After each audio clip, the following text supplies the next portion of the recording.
whether it is pre-independence, post-independence and till date, the Sikh community has made the largest sacrifices for this nation. Out of the 2,000 people who joined the Indian National Army when army was formed, 60% was Sikhs. Out of the 2,600 awarded life imprisonment during the freedom struggle, 2,147 were Sikhs, sir.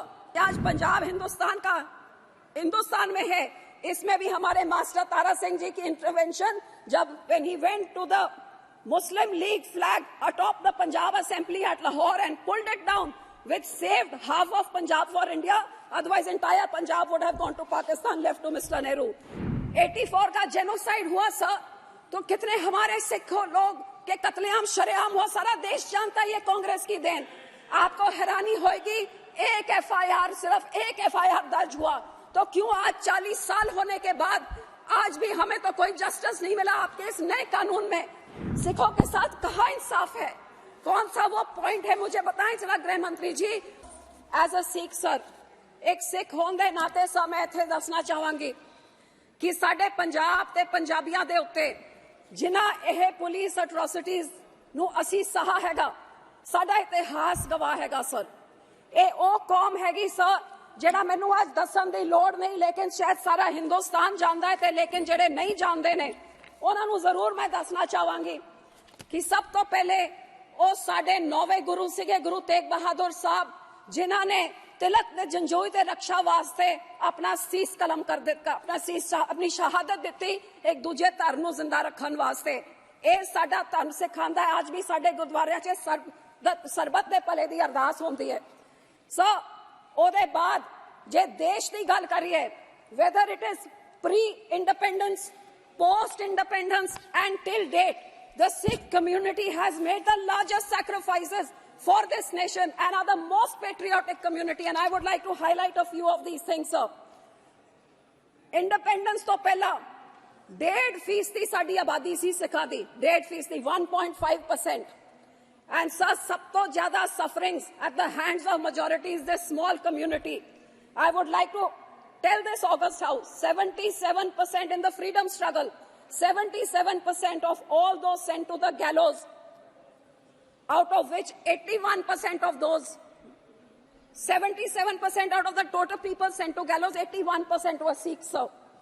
During Quit India movement, when many indiscriminate arrests were made, 70% of those were Punjabis who were arrested. Out of the 2,000 people who joined the Indian National Army when army was formed, 60% was Sikhs. Out of the 121 patriots hanged during the freedom struggle, 93 were Sikhs. Out of the 2,600 awarded life imprisonment during the freedom struggle, 2,147 were Sikhs, sir. Out of the 1,300 martyred in Jallianwala Bagh, 799 were Sikhs, sir. Sir, जब देश आजाद नहीं हुआ था, उस time ये सिखों ने 1925 में 1920 में अपने गुरुद्वारा ब्रिटिश के पिठुओं से आजाद हमने करवा लिए थे, अपने गुरुद्वारा को, जब देश नहीं आजाद हुआ था sir. After that, all leaders of every party, be it Pandit Nehru, who said, I salute the Akalis who have started the struggle for freedom and are fighting for it. Sir, this was in 1920 when Jawaharlal Nehru, then who became Prime Minister, later said this. आपके पंडित मदन मोहन मालवीय जी ने कहा, गुरु का बाग मोर्चा has given birth to the freedom movement which must lead us to Swaraj. ये freedom movement हमारे अकाली दल ने शुरू करी थी। Lala Lajpat Rai ji said, freedom is our birthright. The Akalis are the legitimate sons of Mother India who are fighting for her. ये लाला लाजपत राय जी के word से गए। Sir, in every sphere, I can say that considering we were hardly 1.5% of the population, ये भी मैं कह सकती हूँ, जी आज पंजाब हिंदुस्तान में है, इसमें भी हमारे मास्टर तारा सिंह जी की इंटरवेंशन, जब when he went to the Muslim League flag atop the Punjab Assembly at Lahore and pulled it down, which saved half of Punjab for India. Otherwise, entire Punjab would have gone to Pakistan, left to Mr. Nehru. And the Yamuna River would have been the dividing line between India and Pakistan. So, sir, ये लड़ाई पंजाबियों ने लड़ी, उसके बाद हमारे बॉर्डरों में देश का बंटवारा हुआ, हजारों लाखों सिख और हिंदू भाईचारों का अपने वहां से उजड़ के सब इधर आए। एंड लेकिन सर ये सब होने के बाद what did we receive post independence? All kinds of atrocities by the state. हमारे पंजाब का बंटवारा हुआ, लड़ाई हमने लड़ी, देश को आजाद करने के लिए कितने बड़े सैक्रिफाइसेस दिए, और जब देश आजाद हो गया तो पंजाब के टुकड़े टुकड़े करके अलग अलग राज्य बनाए गए।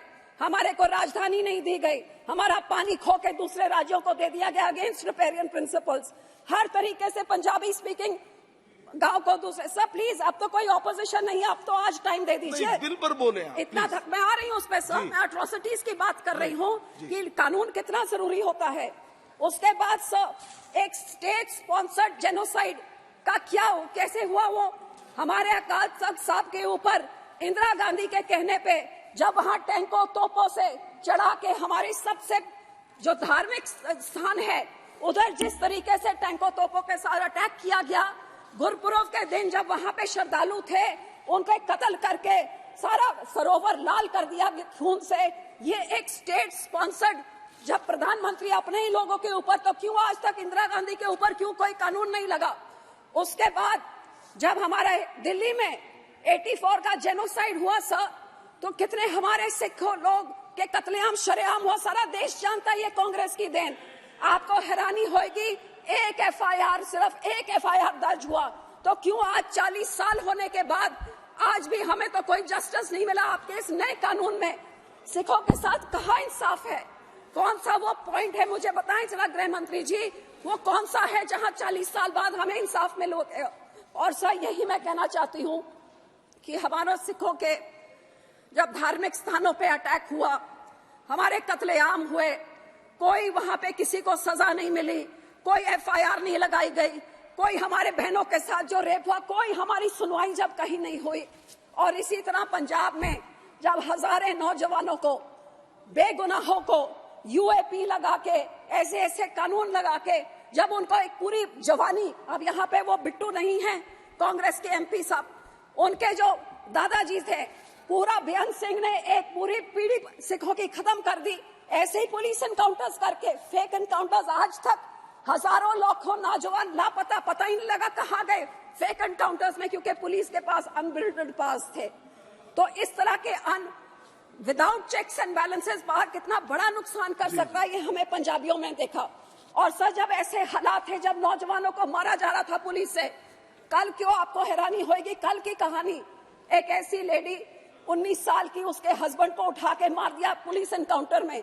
और अब कितने 30-40 साल बाद आज थानेदार से लेके डीजीपी तक, आईजी तक, सबको पुलिस ने, अब जाके अदालतों ने उसको इंसाफ दिया, क्योंकि फेक एनकाउंटर था, फैब्रिकेटेड था, उसको एक टेररिस्ट बना के उसका एनकाउंटर कर दिया।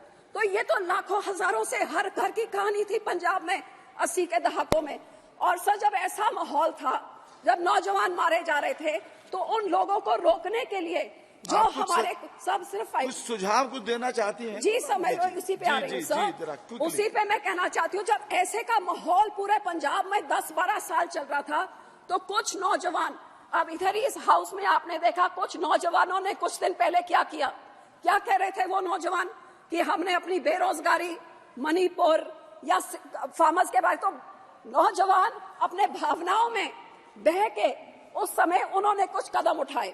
25-25 साल के नौजवान थे, हमारे बंदी सिखों की मैं बात कर रही हूँ, और बहुत विनम्रता से मैं बात कर रही हूँ, क्योंकि इस पूरे कानून में आज भी उन बंदी सिखों के इंसाफ के बारे में कुछ भी नहीं है sir.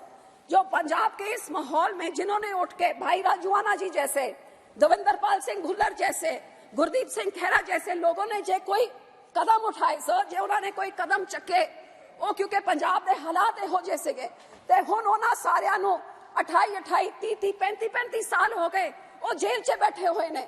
So where in the constitution or where in legal prudence does it say that you can just be imprisoned forever without any, आपको कोई इंसाफ ना मिले? ये तो ह्यूमन राइट्स की वायलेशन है, ये एक इंसान की इंसानियत की वायलेशन है। Sir 1 minute, 5 minute sir. Sir, here I want to say that in the mercy petition, जो आपने mercy petition के बारे में कहा है, सर फॉर एग्जाम्पल हमारे भाई राजूआना, यू मस्ट नो सर, 28 साल से जेल में बंद हैं, क्योंकि उस टाइम 84 के दहाकों में उन्होंने कोई कदम उठाया, कोई कंस्पिरेसी करी। 28 years he is lying in a prison, in an 8x8 cell for 12 years. His mercy petition is pending. No decision is being taken. The court tells the government to take a decision. The government doesn't take any decision. And now the new law says, besides his family, nobody can apply for it also. If the person has no family, sir, उनके माँ बाप जे मर गए, तो कौन करेगा? ये कहाँ से आप ये लेके आ रहे हैं? और 12-12 साल कोई उसका फैसला ना हो, तो इससे बड़ी बेइंसाफी क्या हो सकती है? जिस करके सर, I would say कि ये आप मर्सी पिटिशन वाला, तो I would appeal to you sir, जो 8/8 की चक्की में 28 साल, 25 साल से अब 60-65 साल उनकी उम्र हो गई, और सुप्रीम कोर्ट कहता फैसला दो, और सरकार कहती है anti social elements are a problem to society. तो सर, कई लोग ऐसे जिन्होंने बेअंत सिंह की हत्या में थे, उनको बाय लॉ लीगली अपने तरीके से उनको पैरोल भी मिल गया, वो अपने घर पे भी रह रहे हैं, अदालत ने उनको घर भेज दिया, राजीव गांधी के किलर भेज दिए। तो जब उनको कोई सोसाइटी ने उनसे कोई प्रॉब्लम नहीं, गुड कंडक्ट उनके प्रिजन में रहा, तो क्यों नहीं ऐसे लोगों को फ्री करा जाता? Sir, just 2 minutes more। Sir, गुरु साहब के 550 सालों पे सरकार ने इस चीज का वादा भी किया था। आज इस कानून में मुझे कुछ नहीं दिख रहा कि when remission has been granted, when these prisoners are going to be set free, which you promised in 2019, आज तक नहीं हुआ। बल्कि आप यूएपीए उठा के आप पूरा पुलिस को वो पावर्स दे रहे हैं, जो पुलिस आज भी उठा के कोई भी चीज, किसी को भी टेररिस्ट, 2019 पे आपने लॉ को रिवाइज किया कि पहले एक टेररिस्ट ऑर्गेनाइजेशन होती थी, अब किसी भी इंडिविजुअल को आप टेररिस्ट कर दें। इसका मिसयूज पंजाब में तो रोज ही हो रहा है, देश में भी देख रहे हैं, किसी को भी टेररिस्ट। आपको हैरानी होगी कि पंजाब में कुछ बच्चों ने सिक्खी का प्रचार करने के लिए कुछ पैम्फलेट घर पे मिले, तो उनपे भी यूएपीए लगा दिया और फिर उठा के दूर दूर भेज देते हैं। श्री रमेश विदुड़ी जी, सो सर, मैं अपील करती हूँ कि इस कानून का